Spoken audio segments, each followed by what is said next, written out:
sensoriels qui vont envoyer l'information au thalamus, au centre du cerveau. Et le thalamus, pour traiter l'information, il va l'envoyer dans deux directions. La voie haute vers les lobes préfrontaux, qui est lente, et la voie basse vers l'amygdale cérébrale et l'hippocampe. Cette voie, elle est rapide. L'amygdale cérébrale, son job, c'est de détecter le danger. Et puis comment elle détecte le danger? Elle détecte le danger en consultant l'hippocampe pour savoir si telle ou telle chose, c'est dangereux. Donc un serpent, potentiellement, ça peut être dangereux. L'amygdale cérébrale s'active. Elle va activer nos réactions archaïques de survie de façon très rapide, électrique par le système nerveux. La première réponse que le système nerveux va sortir de son chapeau pour nous mettre en sécurité, c'est demander de l'aide. Demander de l'aide, ça marche, par exemple, quand il y a quelqu'un qui nous met, un policier qui veut nous mettre une contravention, on va faire « Oh non, s'il vous plaît », ou on est en panne sur l'autoroute, on va appeler notre assurance. Bon, face à un serpent, ça marche pas, donc de façon instantanée, ça va prendre l'option suivante. Ça va stimuler les surrénales qui vont produire de l'adrénaline, de la noradrénaline. Tout le corps va se préparer pour fuir ou combattre. Et c'est à ce moment-là, de façon plus lente, que les lobes préfrontaux amènent une information beaucoup plus fine et détaillée de la situation. Et là, en l'occurrence, c'était pas un serpent, c'était un bâton, tout va bien, et le système nerveux remonte de façon hiérarchique jusqu'à un état régulier, et l'événement, il va être enregistré dans la mémoire autobiographique. Donc là, c'est quand ça se passe bien, le système nerveux déclenche des réactions archaïques de survie. Je crois que ça nous est tous arrivé. Parfois, on entend quelqu'un, on sursaute, on sent le cœur qui se met à s'emballer, le coup de chaud, tout va bien, on se calme. Ou parfois, c'est super utile. On est en train de déraper en voiture, il y a le coup de chauffe, d'un coup, les pupilles se dilatent, on est hyper concentré, hop, on se remet sur la route, et on revient. Donc tout ça, c'est hyper pratique. Et puis, c'est enregistré dans notre cerveau, ça se met en ordre, puis ça va rester, ça va être daté. Ça va être le 13 septembre 98, j'ai vu un serpent, c'était un bâton en fait, tout va bien. Et ça reste dans le passé, nous on continue notre vie. Qu'est-ce qui se passe lorsqu'il y a trauma? Donc on va prendre l'exemple d'un accident de voiture. C'est la nuit, il pleut, et devant moi, il y a collision. Qu'est-ce qui se passe? Le thalamus, après avoir reçu les informations, envoie dans les deux directions, les lobes préfrontaux, et de façon très rapide à l'amygdale cérébrale et à l'hippocampe, qui analyse la situation comme dangereuse. Là, évidemment, pareil, demander de l'aide, c'est plus le moment. Il va falloir au contraire faire face à la situation de façon rapide et de façon en mobilité. Donc le corps, il va être stimulé pour réagir. Donc pareil, l'adrénaline, la noradrénaline, le cœur qui se met à battre très vite, il envoie beaucoup très vite le sang, l'oxygène dans les muscles, les pupilles qui se dilatent. On est opérationnel pour faire face à la situation. Ce qui se passe, c'est que là, malgré tout ça, il y a quand même collision. Et à nouveau, la personne, elle est emboutie par derrière. Là, elle commence à essayer de vouloir s'échapper, d'utiliser toute cette énergie immense qu'elle a dans son corps pour se mettre en sécurité. Là, le combattre, faire face, ça n'a pas marché. Ok, ça va être fuir. Le problème, c'est que la personne là, elle est blessée. Les portières sont embouties, elle ne peut pas fuir. Qu'est-ce qui va se passer? Son corps, là, il pourrait mourir en fait d'hormones de stress. Il y a tellement d'adrénaline et de noradrénaline dans le corps que ça pourrait créer une crise cardiaque. Il peut même y avoir à un certain moment tellement de cortisol que ça pourrait... Ouais, on y va après. Tellement de cortisol que ça pourrait détériorer le cerveau. Donc qu'est-ce qui va se passer? Le thalamus, il va disjoncter. Il va couper le lien avec les lobes préfrontaux qui sont en train d'analyser la situation. Parfois, la situation, elle est absolument trop effroyable. C'est important de ne plus recevoir ces informations-là. Pour protéger, comme j'ai dit aussi, trop de cortisol qui viendrait détériorer trop les lobes préfrontaux. L'amygdale cérébrale qui envoie l'information du danger, elle va être enquistée pour arrêter d'annoncer le danger et qu'il y aurait encore une production d'adrénaline et de noradrénaline. Donc elle est enquistée, mais le danger, pour le coup, il est toujours présent. Et tout le corps va être rempli d'hormones anesthésiantes. C'est ce moment-là qu'on appelle la dissociation traumatique. C'est ce moment où, pour survivre, tout le corps a disjoncté. C'est vraiment pour nous protéger, pour ne plus sentir. Donc on va être coupé des sensations, des émotions, de la circulation de l'énergie. On va rentrer un petit peu dans les détails des conséquences après. Mais ce qui est important de noter, c'est que c'est une réaction qui est déjà automatique et qui est une réaction de protection. Et qu'est-ce qui se passe dans ces cas-là? L'événement ne va pas être enregistré comme fini. Il ne va pas être enregistré dans la mémoire autobiographique qui va nous dire que c'est passé. Il va être enregistré dans la mémoire émotionnelle. Et ça a plusieurs conséquences. Et on va appeler ça, en gros, la mémoire traumatique. Et je vais détailler un petit peu les conséquences maintenant. Donc, ce qu'on a vu, le souci, c'est quand les réactions archaïques de survie, elles se déclenchent pour nous mettre en sécurité et qu'à un moment donné, malgré tout, on n'arrive plus à se mettre en sécurité. Donc, la dernière façon de se mettre en sécurité, c'est de figer, c'est la dissociation, de se couper de ce qu'on ressent. Et il pourrait parfois y avoir une régulation, comme on voit par exemple le lion qui attaque la gazelle, elle court, elle essaye de fuir, puis elle n'arrive plus, elle se fige. Si le lion la lâche, au bout d'un moment, elle va sortir de son figement et elle va pouvoir s'échapper. Si on ne peut pas sortir de notre figement, pour tout un tas de raisons qu'on va pouvoir voir aussi un peu plus tard dans cette conférence, on va rester bloqué dans cet état. Et le système nerveux, il va être chroniquement dérégulé et on va souffrir de dissociation traumatique et de mémoire traumatique. Donc concrètement, la dissociation traumatique, c'est vraiment ça qui va nous empêcher d'être pleinement nous-mêmes, ce qu'on disait au départ.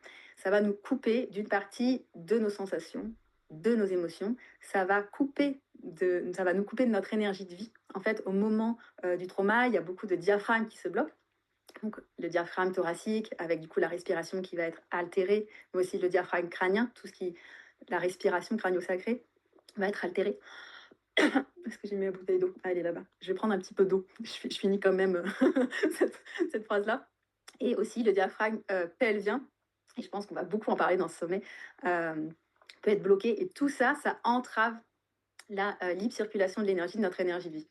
On était donc sur ces conséquences de la dissociation traumatique.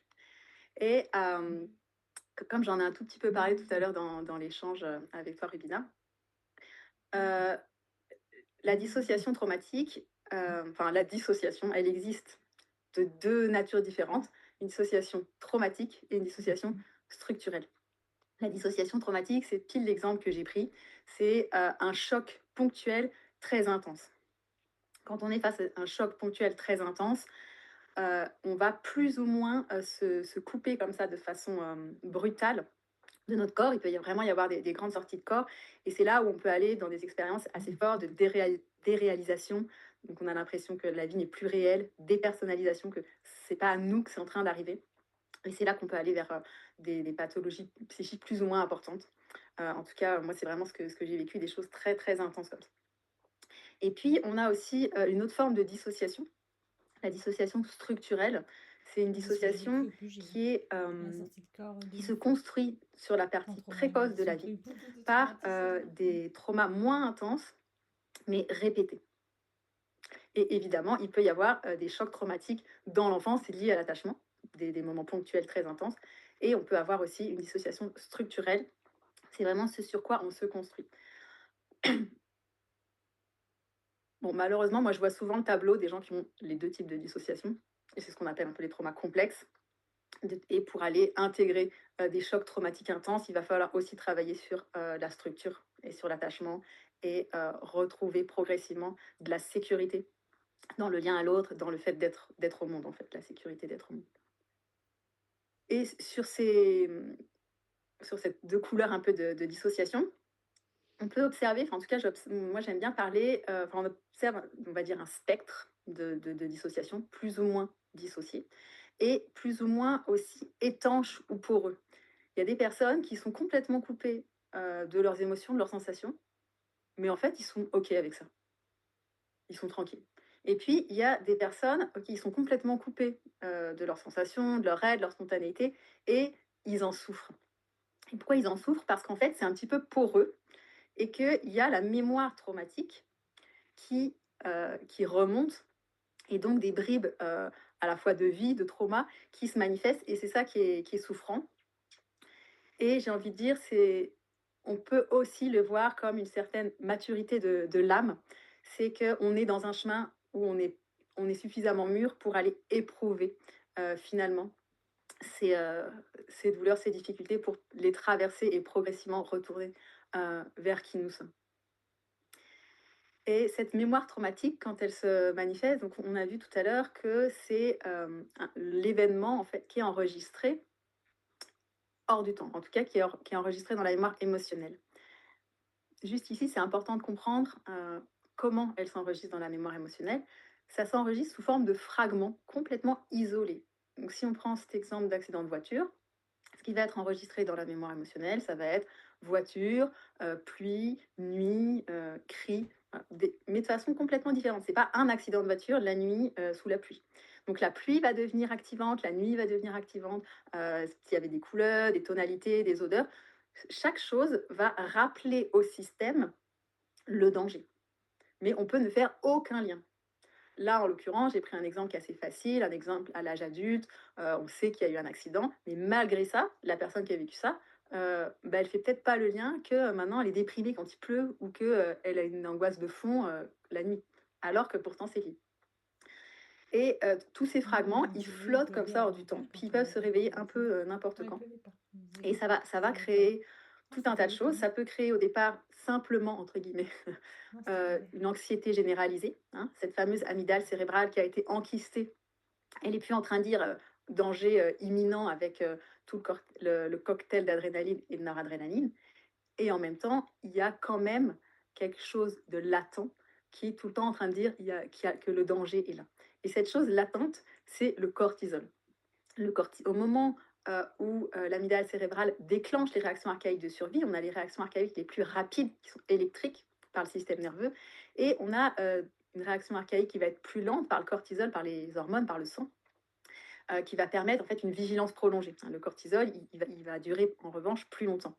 Et si l'amygdale cérébrale ne reçoit pas que le danger est terminé, on va se retrouver avec une production continue de cortisol, on va avoir de l'anxiété généralisée, on va se retrouver avec une santé détériorée à cause d'une inflammation chronique, et on va avoir parfois des reviviscences, c'est-à-dire que la personne, elle va être complètement envahie par l'ensemble de ces fameuses sensations, émotions dont elle a été coupée lors de l'accident, et elle va revivre son trauma, parfois en ayant conscience. Il peut y avoir aussi des images, des flashbacks, parfois sans en avoir conscience, et c'est là où on se dit mais je suis complètement folle, mais pas du tout.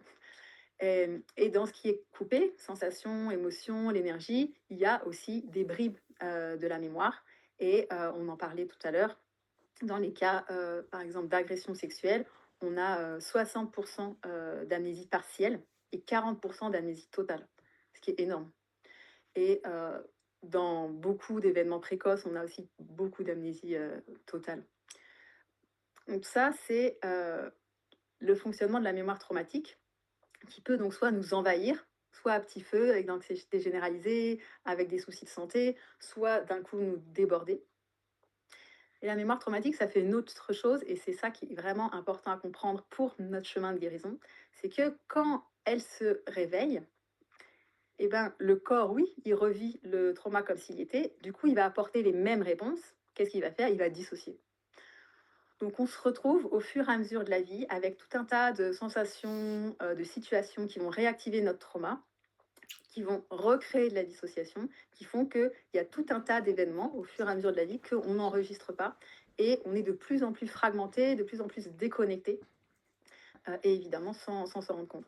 Et ça va être important de mettre de la lumière sur ce fonctionnement pour justement aller dans un parcours de résilience en prenant en compte le fait que si on réveille trop la mémoire traumatique, on va dissocier et on ne va pas pouvoir intégrer, réparer et libérer. Et aujourd'hui, maintenant, c'est quand même de plus en plus partagé. Quand il y a des traumas, c'est important d'y aller lentement. C'est pas important d'y aller lentement par concept, hein, c'est vraiment physiologique. Pour que ça puisse se réparer, il faut rester dans ce qu'on appelle la fenêtre de tolérance. La fenêtre de tolérance, c'est la zone à l'intérieur de laquelle on peut intégrer ce qui nous arrive.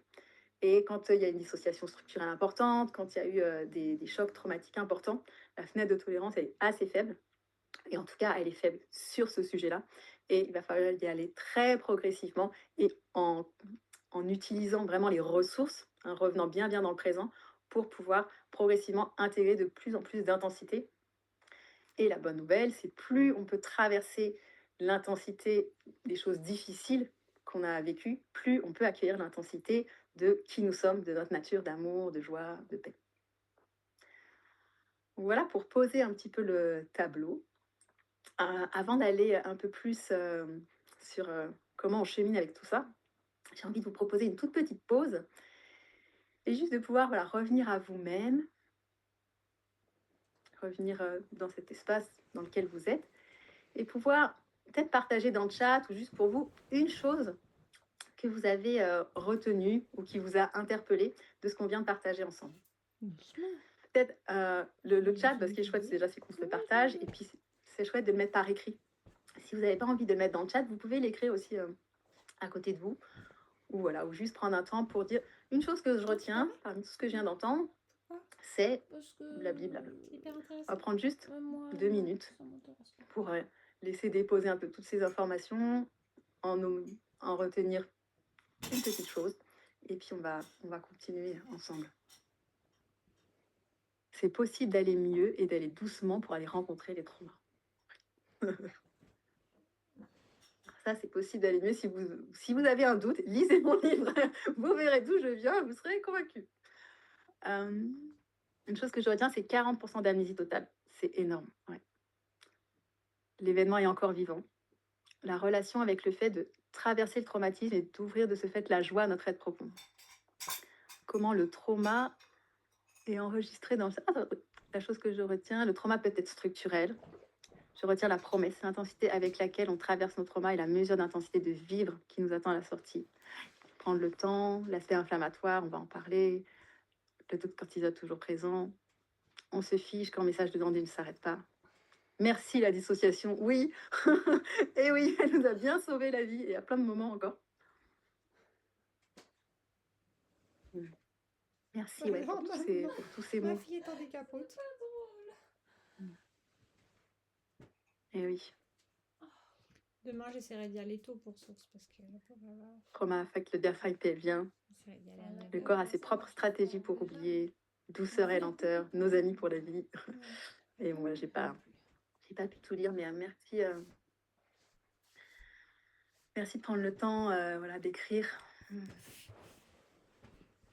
Et on va continuer ensemble, notamment sur... Je fasse le dessert aussi. Bisous. Sur cette importance de la fenêtre de tolérance, sur cette importance de rester finalement dans le présent. En fait, on peut intégrer nos traumas que dans le présent. Pour une simple et bonne raison, c'est qu'il n'y a que le présent qui existe. Mais ça, pareil, quand on ne vit pas, c'est un concept. Mais on ne peut intégrer son histoire que ici, maintenant. C'est que maintenant que je peux guérir. Je ne peux pas guérir hier, ni même d'ailleurs demain. C'est vraiment maintenant. Et rester dans la fenêtre de tolérance, en fait, c'est ça que ça veut dire. Ça veut dire, je suis consciente que je suis dans le présent, en sécurité et en lien. Il y a besoin de ces 3 ingrédients.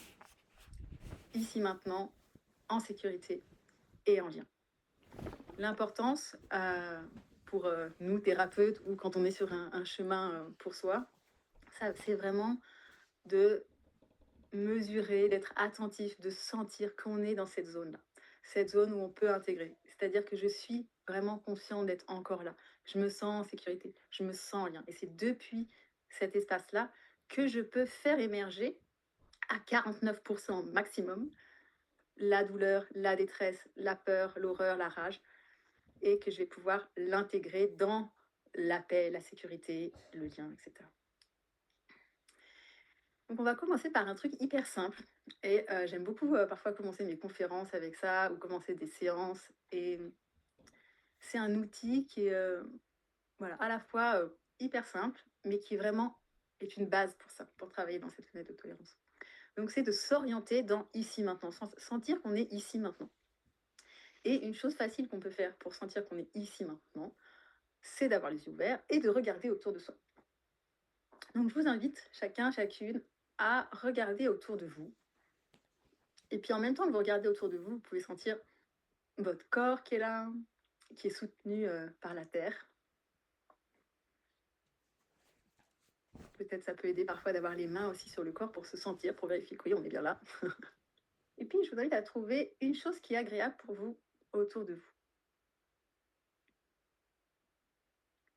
Et à vous demander en quoi c'est agréable.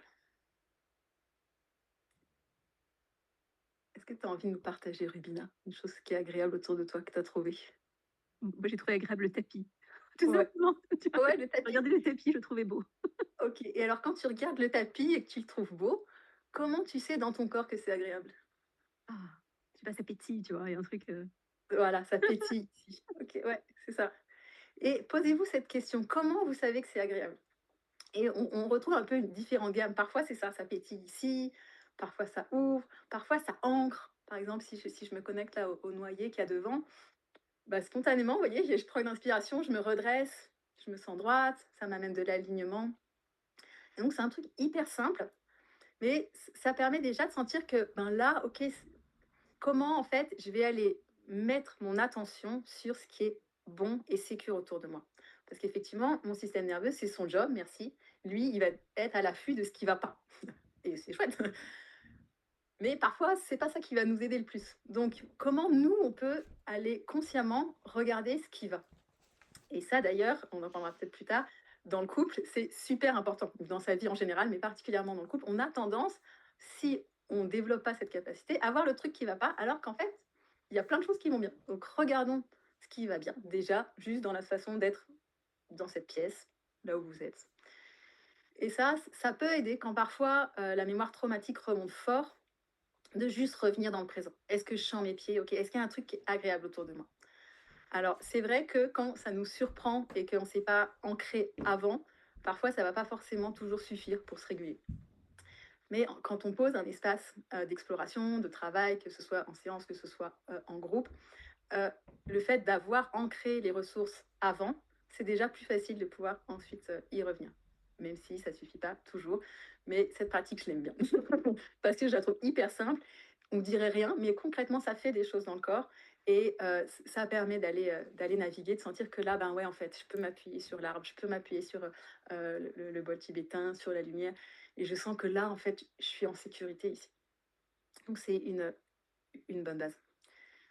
Une autre base, et d'ailleurs, peut-être une base, ce serait de vous donner un petit peu le plan du webinaire, un petit peu ce que j'ai envie de vous partager aujourd'hui. Euh, Maintenant qu'on est bien orienté ici maintenant.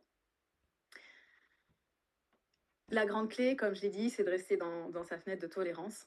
Et pour moi, le chemin d'intégration, c'est un chemin qui se fait en spirale. Il y a, j'ai envie de dire, 3 grandes étapes par lesquelles on passe et on repasse en spirale. Il y a cette étape de s'ancrer dans le présent. Donc cette petite pratique en fait partie et on va prendre un temps pour parler de ça. S'ancrer dans le présent, c'est fondamental. Il y a une autre étape qui est vraiment consolider. Et ça, par contre, c'est pas encore hyper répandu. C'est un peu mon cheval de bataille, ça fait des années que je suis avec ça. Parce que on peut faire tout un travail de libération, mais si on ne va pas rassembler les fragments, si on ne vient pas consolider, progressivement sortir de la dissociation structurelle, on peut tourner en rond plutôt que de tourner en spirale. Et c'est un petit peu dommage. Donc, s'ancrer dans le présent, consolider, on verra ça dans une deuxième partie, et libérer, réparer, libérer les traumas, l'énergie enquistée, etc. Et ces 3 choses-là, elles sont indissociables à mon sens.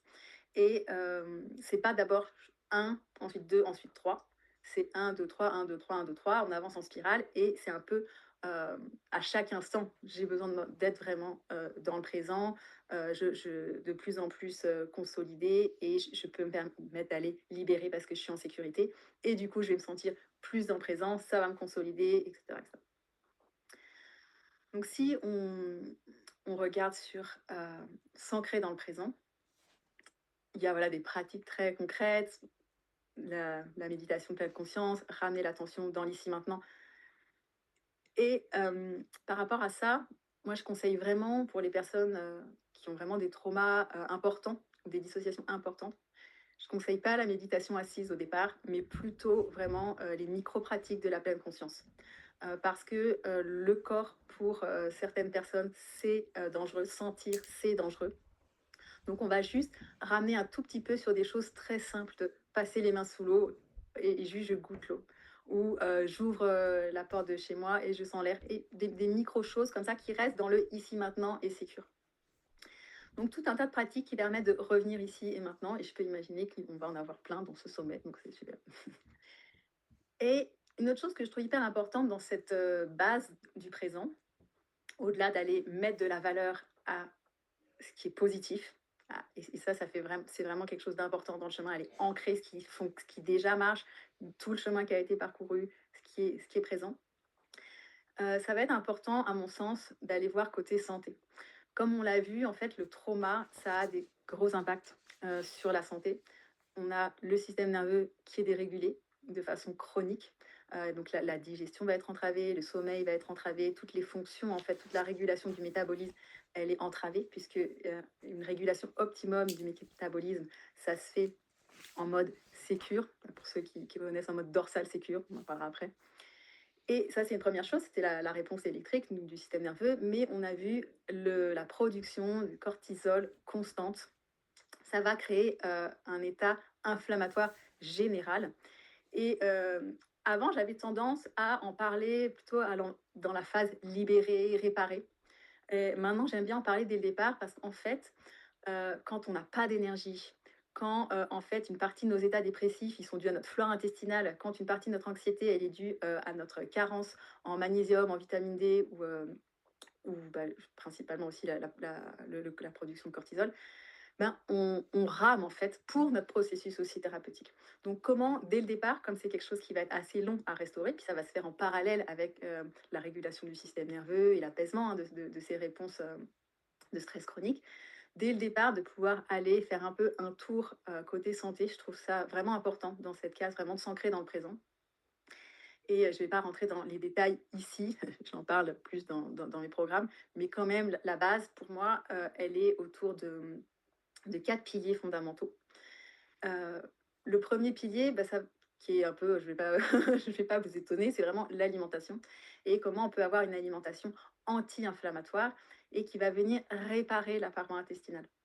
Parce que le souci avec le cortisol continu et puis le fait que le système nerveux est dérégulé, on n'a plus une bonne production d'acide gastrique, donc nos aliments ils sont moins bien digérés, donc il va y avoir des morceaux non digérés dans l'intestin, il va y avoir une prolifération bactérienne qui va détériorer la paroi, les toxines vont rentrer dans le sang et c'est ces toxines dans le sang qui vont progressivement inflammer ensuite le cerveau et ça va perturber toute la chimie cérébrale. Et notamment, d'ailleurs, une partie de la chimie cérébrale, elle est produite dans l'intestin, hein. La sérotonine, qui est dite l'hormone du bonheur, qui est en réalité l'hormone plutôt de l'équilibre, hein, de la régulation de l'humeur. Mais le GABA, qui permet vraiment la détente, les états de relaxation, la dopamine, tous ces neurotransmetteurs, ils vont être vraiment complètement entravés du fait de la flore intestinale perturbée et des mécanismes de digestion entravés. Donc, on va réparer la paroi intestinale. Ça va être important de relancer aussi la production d'acide gastrique, relancer en fait toute la digestion. Donc, l'alimentation va aider à ça. La supplémentation va être vraiment nécessaire. Et si je vous fais un gros raccourci là, si on doit en retenir trois, bah, je dirais le magnésium. Parce que le magnésium, il est beaucoup utilisé pour contrecarrer en fait le cortisol. Donc quand il y a un stress chronique, on vide beaucoup de magnésium et donc du coup, on est en carence de magnésium et ce magnésium, justement, il est nécessaire dans certaines des opérations pour produire justement le GABA ou différentes choses et aller dans un état plutôt de relaxation et de détente. Donc souvent, il y a une grande carence au magnésium et ça vaut vraiment le coup de soutenir en magnésium. La vitamine D, elle va vraiment apaiser l'inflammation dans le cerveau et les oméga 3 et 6 vont aussi rétablir un petit peu la myéline dans le cerveau, etc. On pourrait en dire beaucoup plus, j'en dis beaucoup plus dans d'autres espaces, mais déjà, voilà, pour poser la base de ce qu'on peut dire dans, dans la... Je vois qu'il y a une question et je ne sais pas y répondre. Le psoriasis est-il lié à une production de cortisol continue? Je ne sais pas. En tout cas, tout ce qui est problème de peau, on est avec une réaction du système immunitaire. On voit en fait le système immunitaire qui est irrité, hein, et souvent c'est lié aussi à la perméabilité intestinale. On est en tout cas dans une inflammation chronique. Ça, c'est sûr que tous les problèmes de peau sont liés à l'inflammation chronique. Donc, à l'origine, effectivement, on peut être lié à ça, c'est en lien avec le cortisol. Et concrètement, c'est plus les conséquences qui ont lieu sur le système immunitaire. J'en ai pas parlé, mais effectivement, ceux qui prennent le plus cher, c'est la digestion et le système immunitaire. Et si je reviens sur les 4 piliers, on a donc l'alimentation, la supplémentation, je la trouve quand même super importante. La détox aussi, parce que justement, il y a beaucoup de toxines qui embrument le cerveau. Et donc, les troubles, le TDAH, troubles de la concentration, mais aussi justement, parfois la bipolarité. Moi, clairement, à un moment donné, je voyais bien la différence si j'avais des états dépressifs qui étaient liés à une réactivation traumatique ou à mon alimentation. Et franchement, quand on galère en thérapie, c'est déjà bien si on peut s'enlever la dépression liée à l'alimentation, franchement. Et bon, même si c'est quand même, ça s'est construit de façon liée. Euh, donc la détox va vraiment soutenir. Et la détox, c'est comme pour les traumas, il faut y aller hyper progressivement, en douceur, pour éviter de se réintoxiner. C'est le même concept, hein. Donc tout doucement. Et puis, un grand domaine, un grand pilier, c'est la régulation du système nerveux, puisque c'est ce système nerveux dérégulé qui fait qu'on est souvent en sympathique chronique, on va dire en alerte chronique. Et c'est un pilier qui à la fois aide vraiment à baisser le stress chronique, à soutenir vraiment la santé, et aussi à s'ancrer dans le présent. Et j'ai envie qu'on ouvre un peu sur cette question du système nerveux. Je vois qu'il y a des questions dans le chat et je ne vais pas pouvoir trop rentrer dans tout ça parce que j'ai envie de vous dire plein de choses. Mon intention, et je vais quand même regarder un petit peu, mais mon intention vraiment, c'est de vous dire à quel point le chemin de résilience, il est holistique. C'est vraiment global. Donc c'est pour ça que j'ai envie de vous dire plein de choses dans cette conférence. Je ne vais pas pouvoir détailler tous les points.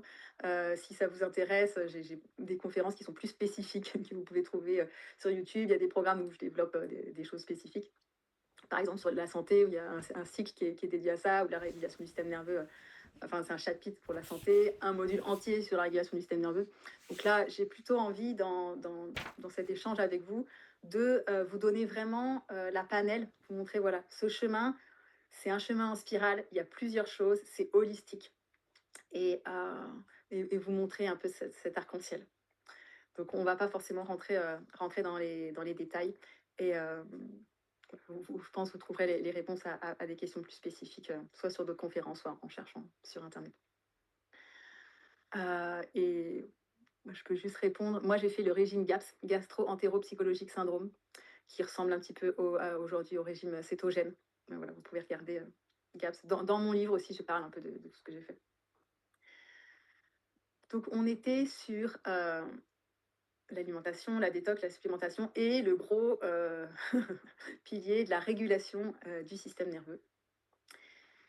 Ce qui est super avec la régulation du système nerveux, le fait de mettre en lumière qu'est-ce qui se passe dans nos réactions au quotidien et de pouvoir s'apporter de la régulation, c'est qu'à la fois on s'aide à être de plus en plus présent et on commence à agir sur la consolidation, c'est-à-dire en fait quand on régule notre système nerveux, et je vais en parler juste après, c'est-à-dire quand je me rends compte que là, hop, je suis pas bien et je vais aller faire quelque chose pour me faire du bien, je suis en train un peu d'être un bon parent pour moi. Typiquement, voilà, votre enfant, il va pas bien, il a pas envie, non, il veut pas aller dehors. En fait, vous voyez juste qu'il a juste besoin de se dépenser. Mais lui, il le sait pas. C'est le fameux truc de on est coupé, on sait pas qu'on est coupé. Ben, parfois, voilà, on a besoin de bouger, on n'est pas en lien avec ça. Mais nous, en tant que parents, on sait que voilà, quand l'enfant il commence à faire ça, ah là, t'es fatigué, mon chéri. Non, non, pas du tout. Bon, moi, je sais que tu as besoin de dormir. Ou là, je sais, il faut aller dehors. Non, j'ai pas envie. Mais si, si, si. En fait, et on va faire ça pour soi-même. Donc, on va apprendre à se décoder pour j'ai pas du tout envie de sortir, mais je sais que j'en ai besoin, donc je vais le faire. J'ai pas du tout envie d'aller me coucher, mais je sais que j'en ai besoin, donc je vais aller le faire. On va devenir un bon parent pour soi et ça va nous faire du bien. Pourquoi ça va nous faire du bien? Parce qu'on va informer par l'action concrète à tout notre système. Aujourd'hui, il y a quelqu'un de bienveillant qui prend soin de moi. Et c'est moi. C'est moi adulte. Mais ça va être quelque chose sur lequel on va pouvoir s'appuyer quand on va aller voir les parts plus petites qui n'avaient peut-être pas reçu toute cette bienveillance ou simplement cette connaissance. On va respirer, on va prendre un grand temps pour respirer aussi tous ensemble, pour réguler notre système nerveux. Suite à cette explication, j'ai envie de vous remontrer une petite diapo sur le système nerveux. Et avant ça, j'ai envie voilà, juste qu'on reprenne un temps pour s'ancrer dans l'ici maintenant. Peut-être que vous pouvez trouver une autre chose qui est agréable autour de vous.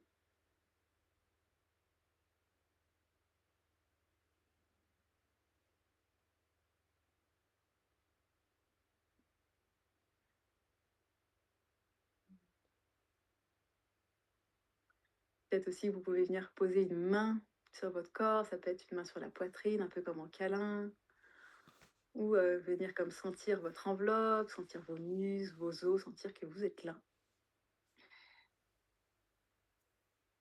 On est en train d'explorer un peu le chemin holistique de l'intégration de ces traumas. On a vu l'importance de rester dans le présent. Ça peut être bon de soutenir la santé pour ça, avec c'est tout un monde. Donc on va ensemble juste mettre une petite parenthèse, une petite bulle autour de ce monde qui apprend soin. Et on va ensemble regarder, pour aussi prendre soin de notre régulation, comment fonctionne un peu le système nerveux. Puis on va retrouver un petit peu ce qu'on avait vu tout à l'heure avec le cerveau et le trauma. Je ne sais pas si vous avez vu sur la droite, ou peut-être ça apparaît sur la gauche sur votre ordinateur. Au fur et à mesure, il y avait des petits bonhommes, un petit bonhomme vert qui est content, puis qui demande de l'aide, et puis qui est pas content, et puis qui est complètement figé. Et tout ça, en fait, c'est pour des petits clins d'œil pour montrer dans quel mode du système nerveux on est. C'est des modes différents. Et puis, on va aller regarder ça de façon hyper simple. On ne va pas rentrer dans les détails, puisque ce n'est pas une conférence sur le système nerveux. Notre intention, ça va être de comment je peux prendre soin de moi, comment je peux me réguler, comment je peux observer. Et ça prend vraiment du temps pour développer de la compétence à observer son système nerveux, et comment je peux me réguler. Donc, je vais vous repartager un peu une image. Vous la voyez? Ouais, super. Alors ça, c'est un document qu'on donne dans nos stages avec Paulin, parce que bon, pour nous, on ne peut pas trop parler de communication ou de sexualité sans parler du système nerveux. On ne va pas forcément rentrer dans les détails de cette petite fiche, mais j'aime bien cette petite fiche. Ce qu'on peut voir, c'est, vous avez vu au milieu, j'ai écrit 1, 2, 3. Il y a un peu 3 modes. Et puis, ce qu'on voit aussi, c'est qu'il y a un côté à droite où c'est vert, c'est le mode sécure. Puis, il y a un côté à gauche où c'est orange, rouge, noir, gris. C'est le mode insécure. C'est celui qui est apparu tout à l'heure face au danger, le serpent ou l'accident de voiture. Donc là, ce qu'on va voir, c'est plutôt la partie gauche, insécure, comment on réagit quand on est en danger, puis on va essayer de repérer les cases pour aller, notre objectif, on l'a vu, c'est d'aller dans la partie sécure. Et il y a les mêmes modes, mais en version sécure.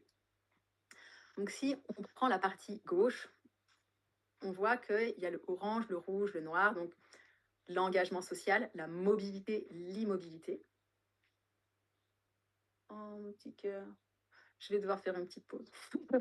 Je vous laisse avec ce super schéma. En fait, c'est un don comme ça pour vous. Vous avez le temps de regarder ce schéma. J'arrive.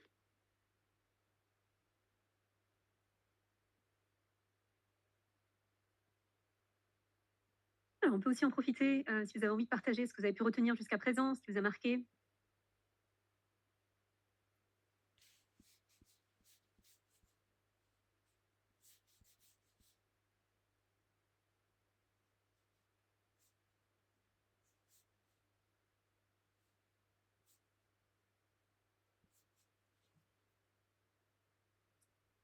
Alors, est-ce qu'on peut recevoir cette image en PDF? Alors, je ne sais pas, ça dépend de Célia, s'il a envie de la partager.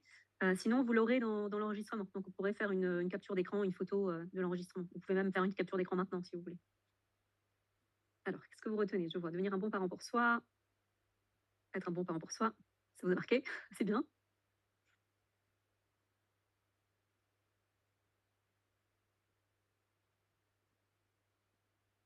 Il n'y a que le présent qui existe. Je ne peux guérir qu'à chaque instant, ici, maintenant, en sécurité, en lien.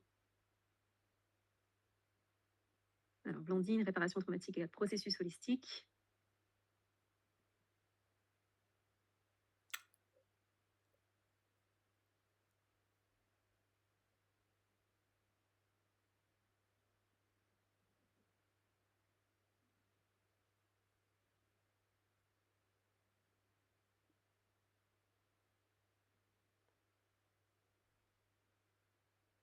La corrélation entre microbiote et trauma, la guérison est envisagée au sens très large. Yes. Alors, du coup, Céline, on en a profité pour demander ce qui a été retenu jusqu'à présent. Ah, super, vous avez fait de l'intégration. Parfait. Bon, tout va bien. Oui, j'ai bien branché mon micro. Donc, on était en train de voir qu'il y avait donc 3 modes dans notre système nerveux, l'engagement social, la mobilité, l'immobilité. qui peuvent être activés en mode sécure ou insécure. Et la particularité quand on est en mode insécure, c'est que c'est hiérarchique. Hein, on l'a vu tout à l'heure.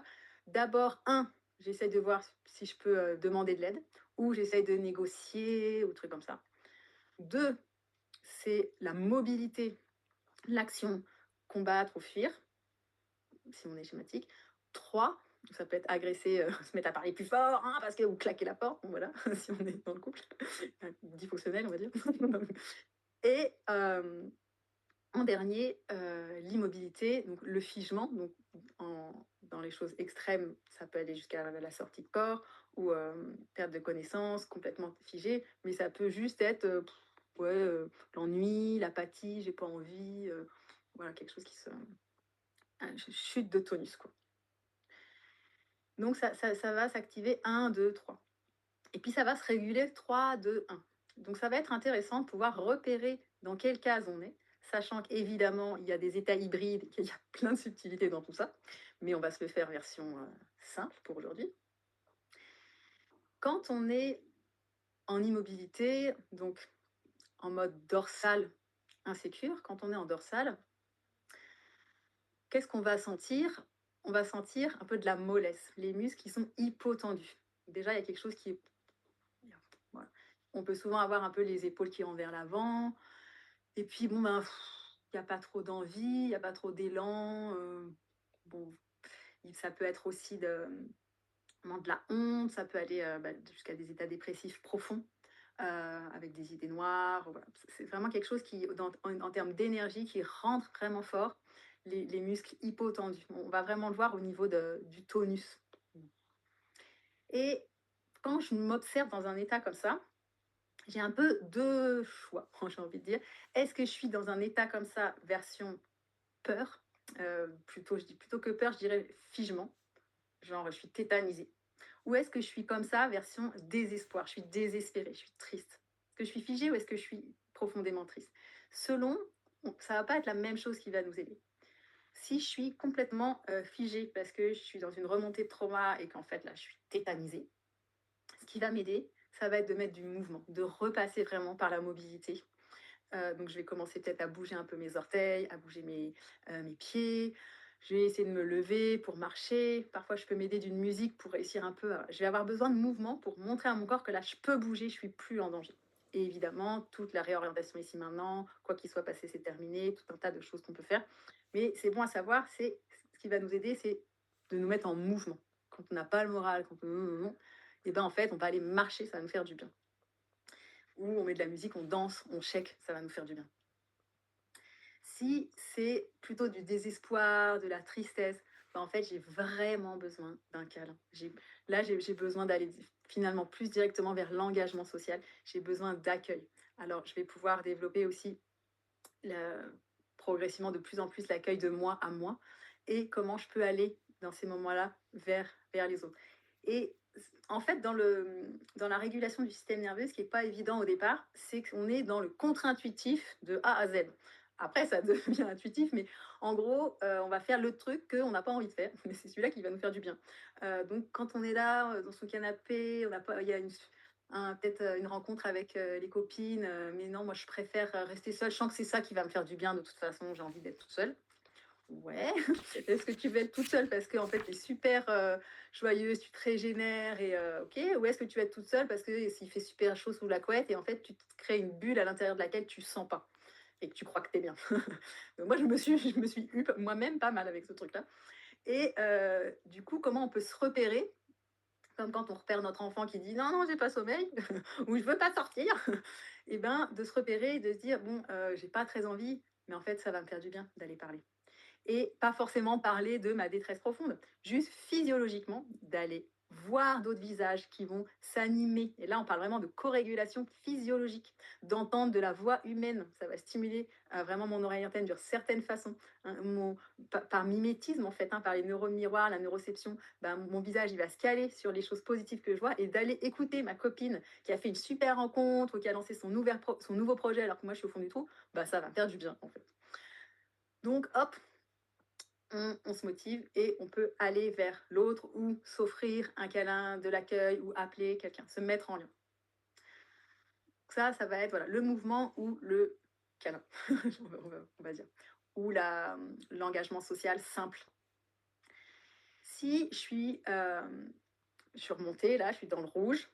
Euh, Pareil, on a un petit peu deux couleurs. Soit je suis dans le rouge en mode stress, en mode anxiété, to-do list, 10 000 trucs, nan, nan, nan, nan, j'arrête pas à m'arrêter. Il y a cette espèce de...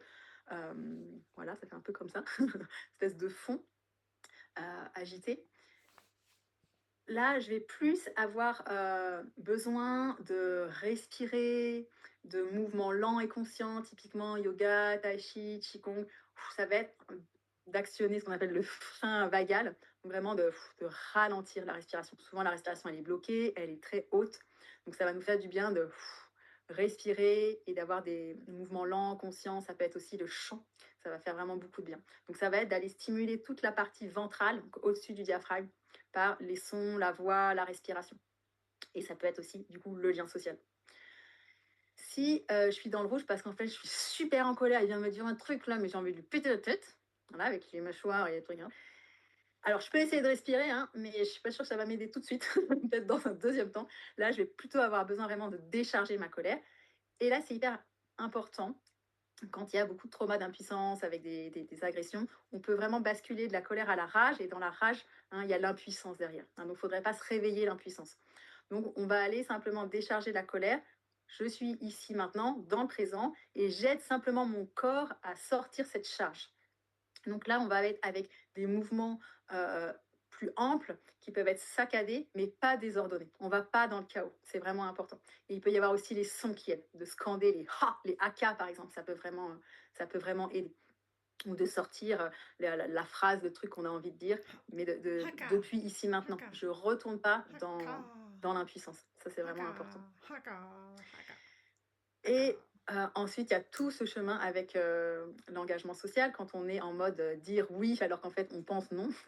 Il y a tout un travail aussi de réappropriation qu'on peut faire pour aller explorer comment je me sens toutes ces fois où je dis oui et que je sens non. Et là, on va plus être déjà dans un travail de réparation et on est aussi beaucoup sur la question de la dissociation structurelle, avec un peu le masque social, le faire plaisir.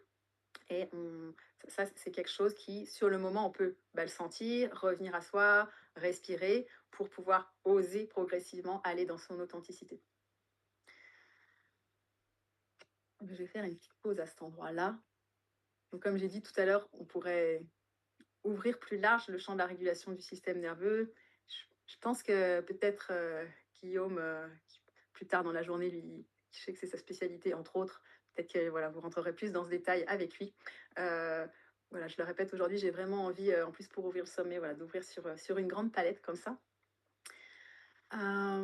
J'avais envie qu'on prenne un temps pour respirer ensemble, mais combien de temps nous reste-t-il, Rubina?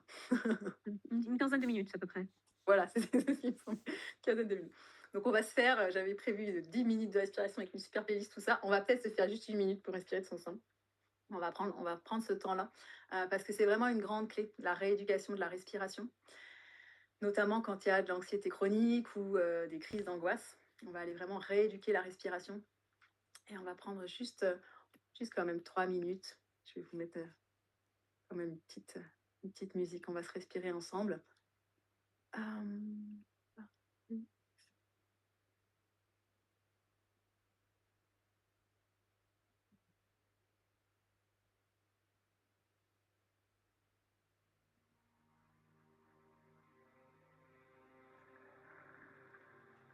On va prendre un petit temps pour à nouveau sentir le corps qui est ici maintenant. Est-ce qu'on entend le son, Rubina? Le son et ma voix, moi. Et puis, dans un premier temps, simplement pouvoir observer la respiration telle qu'elle est là maintenant. Et on va l'observer avec un sourire, avec bienveillance.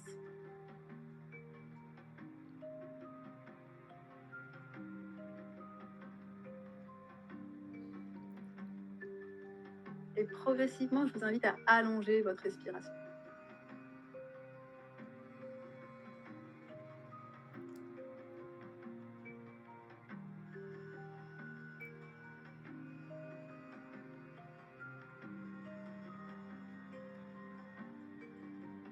À l'inspire, j'attire la lumière, le sourire.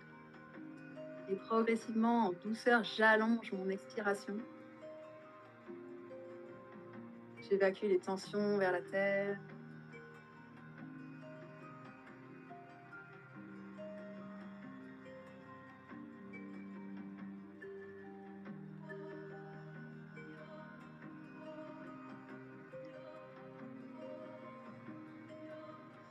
Inspire, 2, 3, 4.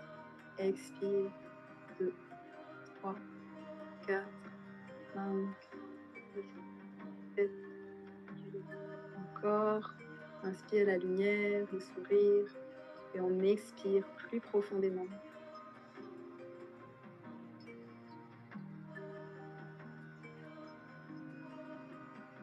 Vous pouvez compter si ça vous aide sur le rythme de la musique.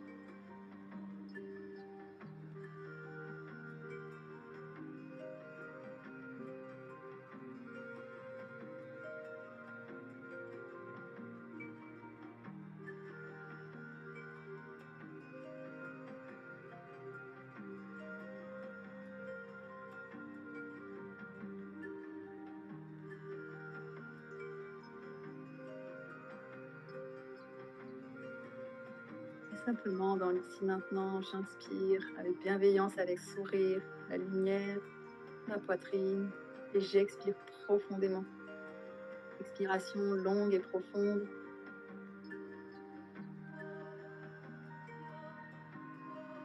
Selon notre état nerveux, on va respirer de façon différente pour nous réguler.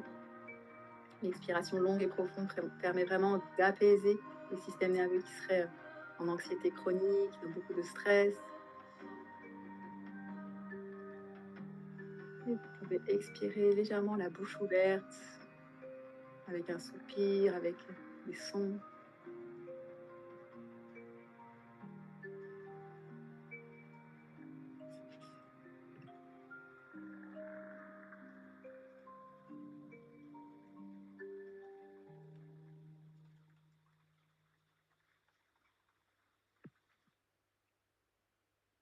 Donc quand on a plus de temps, on peut aussi expirer en faisant un bourdonnement avec la bouche fermée, des sur l'expire ou des qui vont vraiment permettre de venir détendre toute la gorge, le diaphragme et soutenir encore plus cette régulation vagal ventrale. Donc oui, dans le chat, il y a une personne qui se demandait comment ça se fait quand on aborde le trauma, elle se sent pas bien, elle se dérégule. Ben, simplement, ça vient activer la mémoire traumatique. Donc moi, la première fois que j'ai entendu parler de dissociation, j'ai j'ai fini dans les toilettes à vomir, j'ai pas pu rentrer chez moi. Donc je comprends que ça peut faire un peu cet effet-là. Donc revenons ici maintenant ensemble. Donc cette importance du présent. Et je vais utiliser le temps qui reste pour vous parler de ces 2 autres étapes fondamentales, consolider et libérer. Dans consolider, il y a à nouveau 2 aspects. Déjà, tout ce qu'on a le travail du système nerveux, on l'a déjà dit, ça contribue à consolider. Heu, Ce qui va consolider, ça va être de pouvoir rassembler les fragments traumatiques, rassembler les conséquences qu'on a vues, le fait qu'on se retraumatise sans le vouloir, au fur et à mesure de la vie. Il y a des approches que je trouve super pertinentes pour ça. L'ICV, l'intégration du cycle de la vie. TIFT, Trauma Integration Flow Therapy. Voilà, moi-même, je développe une approche qui s'appelle la chronologie dynamique. Ce sont vraiment des approches qui travaillent sur cette notion de chronologie, qui permettent vraiment de soutenir l'intégration de la mémoire autobiographique. On va reconnecter en fait tous ces fragments. On va retisser en fait du réseau neuronal entre tous ces souvenirs qui ont été enregistrés dans la mémoire émotionnelle. On va mettre un avant, on va mettre un après, on va retrouver une cohérence, un fil chronologique. Et c'est ça qui fait que petit à petit, ça va se remettre dans la mémoire autobiographique et ça va pouvoir apaiser la mémoire émotionnelle à l'endroit vraiment de somatique. Il y a quelque chose dans le corps qui sent qu'en fait, on est là, on est dans le présent. Et ça va être la base pour pouvoir aller explorer des états de terreur, de détresse, d'impuissance, parce que je sais que c'est fini. Mais je le sais dans mon corps, pas dans ma tête. Ça va être vraiment important, la consolidation. Et il y a plusieurs approches pour ça. Et dans ce champ de la consolidation, l'autre chose qui est fondamentale, ça va être d'aller voir l'attachement. Donc les premières années de la vie, comment j'ai construit ma sécurité de base, donc aller rencontrer aussi cette dissociation structurelle. Ça va vraiment changer la relation au monde, changer la relation à comment je peux aller demander de l'aide et donc comment je vais pouvoir guérir mon histoire. Parce qu'on a vu que pour guérir, il faut être dans le présent, ok, on a vu, en sécurité, donc la consolidation elle aide à sentir donc, somatiquement que je suis en sécurité, et en lien. Et le en lien, quand il y a des expériences précoces d'attachement vraiment difficiles, il est par définition insécure. Donc ça va vraiment être important d'aller le reconsidérer pour réinformer, reconstruire une autre façon d'être en lien qui soit sécure. Et ça va parler aussi de moi, comment je me sens, je me vois, je me suis construite en lien. Euh, il peut y avoir des croyances que voilà, quand je ressens des émotions, ça va déréguler l'autre. Du coup, ça va me mettre en danger. Il faut que je me contienne, il ne faut pas que ça se voit, il ne faut pas que l'autre y sente, il ne faut pas qu'il pense que, il ne faut pas qu'il pense ça. Tous les états aussi de honte qui sont soit en lien avec la dissociation structurelle, soit avec des événements parfois liés à des chocs traumatiques par la suite. Tous ces jeux-là qui viennent dans le lien, ils sont vraiment fondamentaux pour aller en sécurité, en lien, intégrer dans le corps les mémoires les plus traumatiques. Pour aller réparer cette question du lien, il y a des thérapies qui sont spécifiques sur l'attachement. Hein, une fois encore, l'ICV, TIF, la chronologie dynamique intègre pas mal ça. Bon, il y a aussi l'intelligence relationnelle qui aide vraiment à sentir la co-régulation, comment je me sens dans le lien, comment l'autre il peut être sécure, comment je peux m'appuyer sur l'autre pour me réguler, des choses comme ça. Qui n'intègrent pas la consolidation, l'IR. Donc parfois ça peut être voilà, soit complémentaire, soit par phase, par moment. Et un autre endroit qui est très précieux pour la réparation d'attachement, c'est le couple. Quand il est conscient, évidemment, quand on met de la lumière là-dessus. On va trouver souvent un partenaire qui est polarisé à l'opposé de nous, pour faire bref, oui, pour faire très très bref quand je vois, quand je vois le temps. Donc, je vais faire un grand raccourci, et puis si ça vous intéresse, vous pouvez aller sur notre site internet coupleconscient.com. Il y a des liens vers notre dernier webinaire où on rentre plus en détail là-dessus. Et en attachement, il y a l'attachement sécure qui est le premier, puis on a deux types d'attachements insécures. Il y a les anxieux puis les évitants. Puis après, on a les attachements désorganisés qui ont plusieurs stratégies, des stratégies évitantes, des stratégies anxieuses, des stratégies de contrôle. Mais ici, du coup, on vient sur quelque chose de très simple. On a les anxieux et les évitants. On a les tortues et les tempêtes. En imago, on parle de tortues et de tempêtes. Et souvent, dans un couple, on est polarisé. Et le chemin de couple en conscience va vraiment permettre de mettre en lumière, puisque forcément, l'autre va venir activer en fait notre attachement et inversement. Et on va progressivement, par amour en fait pour l'autre, par exemple, si mon autre, c'est une tortue d'amour, coucou, Paulin, si tu nous regardes, et je vais vouloir prendre soin de son besoin de temps, de son besoin d'espace, de son rythme, parce que j'ai été rencontrer ses blessures. Et j'ai été rencontrer la part toute petite de lui qui m'a vraiment touchée. J'ai été rencontrer la part de petite de lui envahie, débordée par les émotions dérégulées de sa mère, par exemple. Et de fait, il y a quelque chose qui, moi, tempête, qui suis plutôt facilement dans les émotions, dans les débordements, il y a quelque chose pour prendre soin de mon partenaire. Je vais trouver un autre chemin pour exprimer ses émotions en lien. Et ça va me guérir moi. C'est ça qui est quand même super fun, c'est que pour prendre soin de l'autre, en restant en lien, parce qu'avant je faisais la stratégie de ah oui, bon, bah, si mes émotions ça gêne, je les garde pour moi, ou je vais les régler ailleurs en dehors du couple. Mais du coup, il n'y a plus le lien, donc ça marche pas ça.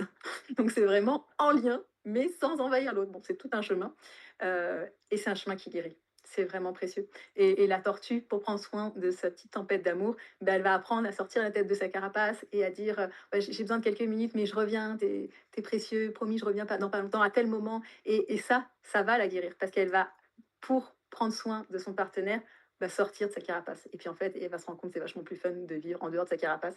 Sauf quand il y a un danger, hop, elle se met dans sa carapace. On lui laisse cette possibilité. C'est aussi un chemin qui permet vraiment d'aller retrouver la sécurité dans le lien. Et de fait, ça va faire la même chose que tout ce qu'on peut voir en consolidation, que ce soit avec le système nerveux, avec la chronologie, avec le chemin du couple. Quand on consolide, la bonne nouvelle, c'est que ça va remonter. On va donc avoir les charges traumatiques difficiles qui vont remonter, mais là, on est équipé et on va aller pouvoir soutenir la libération. Et pour soutenir la libération, il y a encore un peu plusieurs familles, puis on arrive bientôt à la fin de cette conférence, tout va bien. Euh, il y a vraiment dans libérer ce qui a été traumatisé. Parfois, c'est simplement se rencontrer, se donner de l'empathie, d'avoir de la compassion pour soi. Il y a tout un travail de développer cette capacité à s'accueillir. Et puis, il y a vraiment libérer l'énergie qui a été enquistée par le trauma. Quand il y a une agression, l'énergie qui est enquistée, c'est toute cette adrénaline énorme qu'on a déployée au moment pour se libérer, qu'on n'a pas pu utiliser. Il y a besoin de la faire sortir, il y a besoin d'accompagner le corps. Là, on est vraiment dans quelque chose de très somatique pour qu'il puisse libérer sa réponse de combat, sa réponse de fuite, son agressivité saine. Et ça va vraiment amener beaucoup de paix et on va retrouver de l'énergie. Donc ça, c'est un accompagnement vraiment somatique. Et puis, il y a aussi parfois, ce qui a besoin de libérer, c'est beaucoup plus au niveau de l'expression. Quand c'est des traumas qui sont plus dans le relationnel, où il y a eu du dénigrement, où il y a eu du rejet, comment on va pouvoir libérer la parole. Mais ça demande beaucoup de sécurité pour que ça sorte d'un endroit somatique et pas d'un endroit mental. Et là, on est vraiment dans libérer cette énergie-là. Et une autre libération, puis on le voit finalement, c'est un peu en lien avec les deux, on a vu dans le dorsal, hein, il y avait deux types possibles, le figement, et aussi comment on peut aller rencontrer le corps. Parfois, certaines libérations, elles ont besoin de passer par le toucher. Elles ont besoin d'aller être rencontrées au niveau cellulaire. Et là, il n'y a plus de mots, il n'y a plus de mouvement extérieur. On est vraiment sur un mouvement intérieur de réinformation cellulaire où il peut y avoir beaucoup, beaucoup de vibrations dans le corps. Et comment aller rencontrer là où ça a été figé tellement, tellement, tellement profondément, où il y a besoin que ce soit rencontré. Il n'y a pas besoin que ce soit libéré, il y a besoin que ce soit rencontré à cet endroit pour que ça puisse à nouveau vibrer, retrouver la vie, l'énergie dans la cellule, dans la vibration. Et donc tout ce chemin qu'on va parcourir en spirale, s'ancrer dans le présent, consolider, libérer, progressivement, il va d'étape en étape, de spirale en spirale, si on pourrait dire, nous ramener de plus en plus vers notre nature de joie, d'amour, de paix, jusqu'à un jour, ce n'est pas une réalité pour moi, je sais que c'est une réalité bien tangible, jusqu'à un jour pouvoir vraiment pleinement, dans tout notre être, réaliser pour de bon, entre guillemets, que nous sommes cette nature d'amour, de joie, de paix, et que ça devienne inébranlable à chaque instant. Voilà ce que je voulais vous partager, 34, 35, 5 minutes de retard, Lina, ça va? Très bien, tout va bien, merci. Merci Céline pour la richesse de ton intervention et merci beaucoup. C'est toujours parce que ça fait déjà plusieurs années qu'on se connaît, ça fait déjà plusieurs années que je t'invite au sommet. C'est vrai que ce que tu partages s'enrichit en fait. Donc il y a toujours cette base autour du trauma avec les connaissances trauma, mais c'est vrai qu'il y a notre cheminement personnel qui fait qu'au fur et à mesure, ce qu'on transmet s'enrichit. Et là, c'était intéressant aussi pour moi de t'entendre sur le couple, parce que c'est vrai que c'est la dernière extension dans ton travail. Et oui, je te rejoins, c'est vraiment un espace de profonde transformation, mais c'est un espace qui est complexe aussi. Oui. Oui, oui, peut-être un jour on fera une conférence sur le couple parce que c'est sûr que c'est passionnant, il y a tellement de choses à dire. Yes, yes, yes, avec plaisir. Et l'alimentation aussi, parce que c'est vrai que c'est un sujet aussi qui fait partie de ma vie. Et je vois à quel point aussi le fait de prendre soin de son corps, en fait, c'est comme une boucle, en fait. C'est-à-dire que la physiologie va avoir un effet sur le système nerveux va avoir un effet sur la physiologie. Donc, l'idée, c'est comment est-ce qu'on peut agir sur tous les côtés, en fait. Et je vois à quel point l'alimentation, l'exercice, la supplémentation aussi de certains aliments, nutriments, ça fait une énorme différence aussi. Oui, complètement. C'était en tout cas mon intention pour aujourd'hui, c'était voilà, d'ouvrir ce panel. Et puis, dans ce sommet, ouais, je pense que plusieurs des intervenants iront dans des choses spécifiques, des choses qu'on a ouvertes aujourd'hui ensemble. Yes, merci Célia. Est-ce que tu veux nous dire un peu ce qui est disponible en ce moment? Donc, s'il y a des personnes qui ont envie de poursuivre avec toi. Oui, Alors, j'ai vu une question sur l'individuel. Je crois que tu fais plus d'individuel depuis pas mal de temps. oui, je fais plus d'individuel depuis plusieurs années maintenant. Mhm. Euh, pour me rencontrer en présentiel, c'est le plus direct, c'est les stages couples, mais on peut être en couple. On fait des stages et des retraites, donc ça c'est tellement magnifique. Euh, Ensuite, il y a un programme que je relance avec une nouvelle formule, la voie de la résilience, avec 4 cycles. Donc, le premier cycle sur les fondations, où justement, on aborde vraiment la question de la santé, un cycle sur le système nerveux, un cycle vraiment sur comprendre le mécanisme de la dissociation, de la mémoire traumatique de façon beaucoup plus poussée. Et puis, un cycle sur l'attachement, hein, qui est c'est cette base-là. Donc ça, c'est le premier cycle qui se réouvre bientôt, là, le 21 C'est une octobre. V2 du La Voix de la Résilience ou c'est un programme complètement différent? Enfin, comment tu vois? C'est plutôt, Une- ouais, il est complémenté, je sais pas si ça se dit. C'est-à-dire que j'ai intégré pas mal de vidéos de la formation professionnelle dedans. Donc il a vraiment une version, formation pro, heu, qui peut être accessible, pour tout le monde, et la forme est différente pour, être plus, encore près de vous, avec des webinaires, dans des moments spécifiques, voilà. La forme est différente et le contenu est plus étayé. Mais ça reste quand même, le programme d'avant. Et puis la formation professionnelle, la prochaine session, parce que c'est une formation sur 2 ans, là on ouvre la deuxième année, donc c'est septembre 2026 pour nous. Mais il y aura les inscriptions au printemps. En 2026, du coup. Ouais. Ouais, ok, super. Merci beaucoup, Célia. Toujours un plaisir de t'accueillir. Si vous avez envie de continuer avec On se Célia. revoit lundi pour ceux qui veulent pour une autre couleur. Donc, pour rappel, on se retrouve avec Célia donc, le jour 5 sur le thème extase mystique